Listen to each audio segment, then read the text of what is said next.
अस्सलाम वालेकुम काबिल साद एहतराम किसान भाई और मुअज़्ज़िज़ नाज़रीन, किसान टाइम से मैं हूं आपका मेज़बान नियाज़ खान किरानी और आप देख रहे हैं अपना प्रोग्राम सफ़र मंज़िलों का।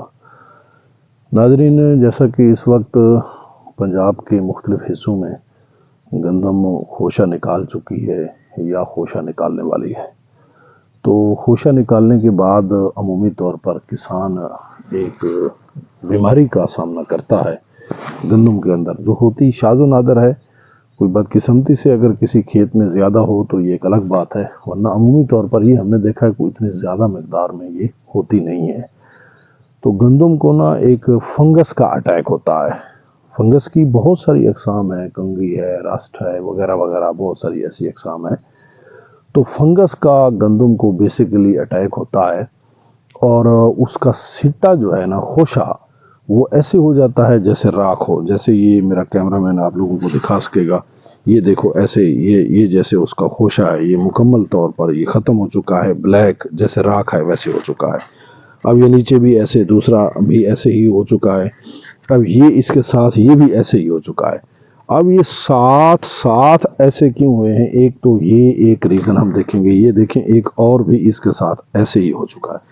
अब देखने की बात होगी, ये देखें तीनों बराबर के हैं और वो इनके नीचे का है, जो ऊपर वाले हैं वो महफूज है। अब ये देखना होगा कि ये ऐसे हुआ क्यों है, इसकी वजह क्या है, इसका तदारुक क्या है।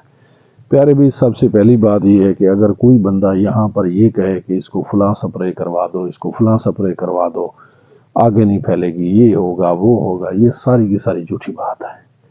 ये दवाई बेचने वाली बात है, समझें आप लोग। कोई प्रोडक्ट सेल करना चाहता है, ये उसकी बात है। इस फंगस का ताल्लुक ना तो आपके मौसम के साथ है, ना आपकी नमी के साथ है। इस फंगस का ताल्लुक है बीज के साथ। जब आपने फसल काश्त की थी उस वक्त आपका बीज इससे इफेक्टेड था। तब जाकर जब उस बीज से जो पौधा उगा हुआ है उसको जब खोशा निकला तो उसमें वो फंगस था। और जब इस तरह ये छोटे छोटे बारीक ब्लैक स्पोर्स इसमें से बने, इनके फैलने का अंदेशा ज़रूर होता है। पहली बात मैं ये बताता जाऊं कि इसका इलाज कोई नहीं है। अल्लाह माफ़ करे, अगर किसी जगह पे कहीं है तो इसका एक जो मैकेनिकल इलाज है, आप लोग समझें कि टेक्निकल किस्म का, वो ये है कि इसके ऊपर आप शापर चढ़ा लेंगे। नहीं, आप समझते हैं कि ये आगे ना फैले, इसके ऊपर शापर चढ़ा के या एहतियात के साथ इसको उखाड़ें और ज़मीन के अंदर दबा दें। ये बस इसका यही इलाज है। कोई स्प्रे नहीं, कोई चीज़ नहीं, कोई ऐसी वैसी बात नहीं है। हाँ, ये इसका इतना खतरा क्यों है, इसे दबाने की ज़रूरत क्या है, ये मैं बताऊं। दबाने की ज़रूरत इसलिए है कि इसके स्पोर्स होते हैं छोटे छोटे बारीक पाउडर की शक्ल में। अब जैसे हम यहाँ मौजूद हैं, यहाँ कोई हवा नहीं है, मौसम काफ़ी गर्म है, बिल्कुल पुरसकून माहौल है। ऐसे माहौल में इसने किसी को कुछ नहीं करना है, ठीक है। अब मेरा अंदाज़ा जहाँ तक ये है कि ये तीनों जो पौधे हैं, तीनों को फंगस नहीं होगी। फंगस इसमें से एक को होगी। एक के सपोज दूसरे को लगे, दूसरे के तीसरे को लगे, तो इसकी सूरत हाल ये होगी कि तीनों पौधे इफेक्टेड हो गए। ये तीन इसके जो है ना पौधे इफेक्टेड हो गए। और नीचे वाला इसलिए इफेक्टेड हुआ कि इससे, अब वो देखें, ये बिल्कुल भस्म हो चुके और नीचे वाले के ऊपर अभी ये, तो उससे पता ये चलता है कि इससे ऐसे सपोर गिरा उसके ऊपर, तो वो वाला भी साथ इफेक्टेड हो गया है। इसका इफेक्टेड ये तब होता है कि जब आप खोशे के ऊपर इसके स्पोर्स मुंतकिल हों, तब ये इफेक्टेड होता है। अगला जो पौधा है तब इफेक्टेड होगा, अदरवाइज इसका दूसरा फैलने का कोई तरीका नहीं है। बचाव का तरीका क्या है कि इसको उखाड़ लें, ज़मीन के अंदर दबा दें।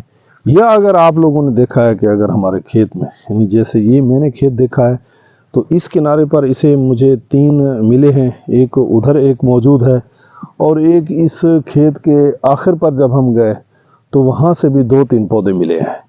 जबकि इसके पैरेलल ये एक खेत सामने ये खड़ा है, ये काफ़ी बड़ा खेत है माशाल्लाह, लेकिन इस खेत में किसी भी जगह पर मैंने इसके चारों तरफ से फिर के देखा है, इसमें कोई एक पौधा भी इफेक्टेड नहीं है। तो इसका तरीकाकार ये करना होगा कि जो खेत आपका इफेक्टेड है उसमें देखें कि पौधे 10 मिल गए या पौधे 20 मिल गए।